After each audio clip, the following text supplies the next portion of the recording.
గణేశాయ నమః, గాయత్రీదేవ్య నమః, మహాసరస్వతి నమః, మాతాపితృభ్యో నమః.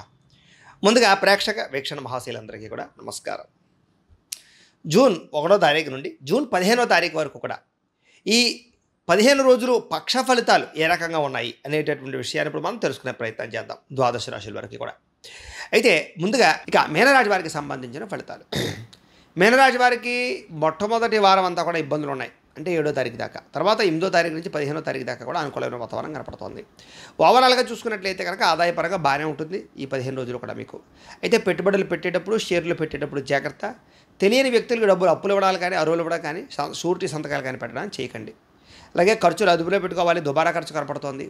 అలాగే రుణ సమస్యలు బాగా కనపడుతున్నాయి. క్రెడిట్ కార్డులు కానీ, ఈఎంఐలు కానీ, లేదా అనవసరమైన వస్తువులు కొనుగోలు చేయడం, ఆన్లైన్ షాపింగ్లు చేయడం లాంటి వాటి వల్ల రుణ సమస్యలు బాగా కనపడుతున్నాయి. జాగ్రత్త. నిరుద్యోగులకి బాగా కష్టపడితేనే ఉద్యోగ అవకాశాలు ఉన్నాయి. ప్రభుత్వ ఉద్యోగాల కోసం ఎదురు చూసేవారు జాగ్రత్త.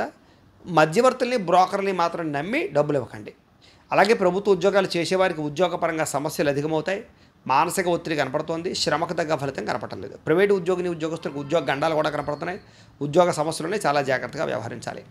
ఈ 15 రోజులు కూడా వివాదాలకి, కోపతాపాలకి వాటికి చాలా దూరంగా ఉండాలి. ఎవరితోటి గొడవలు పెట్టుకోవడం కానీ, మాట జారడం కానీ, నోరు జారడం కానీ మంచిది కాదు. అలాగే వివాహేతర సంబంధాలు కానీ, వ్యసనాలు కానీ, శారీరక కోరికల కోసం కానీ చేసే తప్పుల వల్ల ఇరుక్కునే అవకాశాలు ఉన్నాయి. వాటికి దూరంగా ఉండాలి. ఈ వారం ఆరోగ్యం పట్ల శ్రద్ధ పెట్టండి. బయట ఫుడ్లు తగ్గించండి. సమయాన్ని నిద్రపోండి. అలాగే వ్యాయామం చేయడానికి మాత్రం ఖచ్చితంగా ప్రయత్నం చేయండి. వ్యాపారస్తులు చాలా జాగ్రత్తగా ఉండాలి. ఎవరిని నమ్మకండి. నమ్మక ద్రోహాలు ఉన్నాయి. దుబారా ఖర్చులు కానీ, డబ్బులు రొటేషన్ అవ్వడం కానీ, రుణబాధలు కానీ బాగా కనపడుతున్నాయి. అప్పులు ఇవ్వకండి, అరువులు ఇవ్వకండి. ఎన్ఆర్ఐలు, ఇతర దేశాల్లో ఉండే భారతీయులందరూ కూడా అనేక రకాల సమస్యలు చుట్టుముడతాయి. అక్కడ ఉండేటటువంటి పరిస్థితులు అనుకూలించకపోవడం, లేదా తిరిగి స్వదేశానికి వచ్చే పరిస్థితులు ఉన్నాయి. జాగ్రత్త. అలాగే ఈ 15 రోజులు కూడా ప్రయాణాలు చేసేవారు జాగ్రత్తగా ఉండండి. దూర ప్రయాణాలు వాయిదా వేసుకోవడం మంచిది. వివాహాది శుభకార్యాలు ఆలస్యంగా కుదురుతాయి. సంతానానికి సంబంధించినటువంటి ఖర్చులు అధికమవుతాయి. ప్రేమికుల మధ్య గొడవలు కనపడుతున్నాయి. విడిపోయే అవకాశాలు ఉన్నాయి. భార్యాభర్తల మధ్య తగాదాలు ఉన్నాయి. రాజకీయ నాయకులు కూడా అనేక రకాల సమస్యలు, మానసిక అశాంతి, నమ్మక ద్రోహాలు ఉన్నాయి. సినిమా, టీవీ, మీడియా రంగాల వారికి మంచి మంచి అవకాశాలు వచ్చినట్టు వచ్చి చేయారే పరిస్థితి కనపడుతోంది. అలాగే శ్రమకు తగ్గ గుర్తింపు లేకపోవడం కనపడుతోంది. భార్యాభర్తల మధ్య కూడా అనేక రకాల చికాకులు, అనుమానపు ఆలోచనలు ఉన్నాయి. జాగ్రత్తగా ఉండాలి. కుటుంబ సభ్యుల వల్ల ఖర్చులు, కుటుంబ సభ్యుల మధ్య వివాదాలు కనపడతాయి. జాగ్రత్తగా ఉండాలి.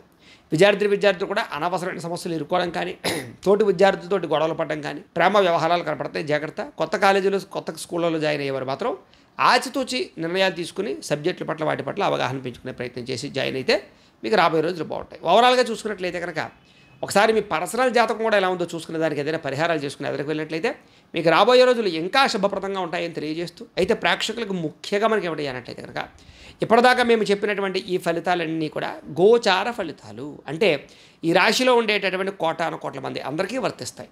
కాబట్టి ఆ రకంగా వినే ప్రయత్నాన్ని చేయండి. ఒకవేళ మీ పర్సనల్ జాతకం అంటే మీకు ఒక్కరికి ఎలా ఉందో తెలుసుకోవాలి అన్నా, లేదా ఏదైనా సమస్యతో ఇబ్బంది పడుతూ ఉన్నా, మీ date of birth, time, place of birth, మీ పేరు మా వాట్సాప్ నెంబర్కి మెసేజ్ పెట్టినా, లేదా మాకు ఫోన్ చేసినా కూడా మీ పర్సనల్ జాతకం అంటే మీకు ఒక్కరికి ఎలా ఉందో చూసి చెప్పే ప్రయత్నాన్ని చేస్తాము. లేదా ఏదైనా సమస్యలతో ఇబ్బంది పడుతూ ఉంటే కనుక వాటికి పరిహారాలు ఈ రకంగా మా పీఠంలో ఉండేటటువంటి బ్రాహ్మణుల ద్వారా, ఈ రకంగా జపాలు అని, ఈ రకంగా మండప ఆరాధనలు, ఈ రకంగా అభిషేకాలు, ఈ రకంగా హోమాలు నిర్వర్తింపచేసి వాటికి సంబంధించినటువంటి ప్రసాదాలు మీకు కొరియర్ ద్వారా పంపించే ప్రయత్నం చేస్తాం. లేదా మీరు స్వయంగా వచ్చి పాల్గొన్నా కూడా మీ చేతి కార్యక్రమాలను కూడా నిర్వర్తింపజేసే ప్రయత్నం చేస్తాం. కాబట్టి మీరు ఎవరికైనా సరే ఇలాంటి సమస్యలు ఉంటే కనుక మమ్మల్ని సంప్రదించవచ్చు అని తెలియజేస్తూ, అలాగే మీరు ఎవరికైనా సరే పూర్తి జాతకం ఈ రకంగా పుస్తకం రూపంలో కావాలన్నట్లయితే కనుక దానికి కూడా మీ date of birth, time, place of birth, మీ పేరు మా వాట్సాప్ నెంబర్కి మెసేజ్ పెట్టినా, లేదా మాకు ఫోన్ చేసినా కూడా మీ జాతకం అంతా మేము రాసి ఇలా కంప్యూటర్లో డీటీపీ చేయించి ఈ రకంగా పుస్తకం రూపంలో బైండింగ్ చేయించి ఈ రకంగా ఈ పుస్తకాన్ని మీకు కొరియర్ ద్వారా పంపించే ప్రయత్నం చేస్తాం. ఇందులో మీ జాతకం అంతా రాసి ఉంటుంది. చక్కగా చదువుకోవచ్చు. ఇది మీకు జీవితాంతం ఉపయోగపడుతుంది. కాబట్టి మీరు ఎవరికైనా సరే ఇలా పూర్తి జాతకం పుస్తకం రూపంలో కావాలన్నా కూడా మమ్మల్ని సంప్రదించవచ్చు అని తెలియజేస్తూ, అలాగే ఇంట్లో డబ్బు నిలబడకపోవడము, ఆర్థిక ఇబ్బందులు, రుణబాధలు, వ్యాపారాలు సరిగ్గా సాగకపోవడము, అలాంటి సమస్యలతో ఇబ్బంది పడుతూ ఉంటే కనుక అలాంటి వాటికి ఇలాంటి ధనజన వశీకరణ యంత్రము అని ఉంటుంది. అలాగే నరదిష్టి వల్ల కానీ, నరఘోష వల్ల కానీ ఇబ్బందులు పడుతూ ఉంటే కనుక అలాంటి వాటికి ఇలాంటి నరఘోష యంత్రము అని ఉంటుంది. అలాగే కోర్టు వివాదాలు, శత్రువులు పెరగడము, ఇరుగు పొరుగు వాళ్ళతో సమస్యలు, లేదా పోలీస్ కేసులు అటు ఉండడం కానీ, లేకపోతే పీడకలాలు రావడము, ఎవరో ప్రయోగం చేసేసరి అనుమానాలు రావడము, లేకపోతే కనుక భూతప్రాత పిశాచాది ఇలాంటి ఏమైనా అనుమానాలు రావడం, ఇలాంటి వాటితో ఏమైనా ఇబ్బంది పడుతూ ఉంటే కనుక అలాంటి వాటికి ఇలాంటి శూరుని దుర్గా యంత్రం అని ఉంటుంది. కాబట్టి మీరు ఎవరికైనా సరే ఈ యంత్రాలలో ఏ యంత్రం కావాల్సినా సరే మీ గోత్రాల పేర్లు మాకు తెలియజేసినట్లయితే ఈ యంత్రాలకి పూజలు జపాలు హోమాలు నిర్వర్తింపచేసి వాటికి సంబంధించిన యంత్రాలు మీకు కొరియర్ ద్వారా పంపించే ప్రయత్నం చేస్తాం. కాబట్టి మీరు ఎవరికైనా సరే ఈ యంత్రాలలో ఏ యంత్రం కావాలన్నా కూడా మమ్మల్ని సంప్రదించవచ్చు అని తెలియజేస్తూ, ఈ వీడియో కనుక మీకు నచ్చినట్లయితే లైక్ చేయండి, అందరికీ షేర్ చేయండి. ఇంకా ఎవరైనా ఛానల్ కనుక సబ్స్క్రైబ్ చేసుకోకుండా ఉన్నట్లయితే కనుక కాస్త సబ్స్క్రైబ్ చేసుకోవాల్సిందిగా మనస్ఫూర్తిగా ఆశిస్తూ, గోబ్రాహ్మణేభ్యः శుభమస్తు నిత్యం, లోకా సమస్తాః సుఖినో భవంతు, స్వస్తి.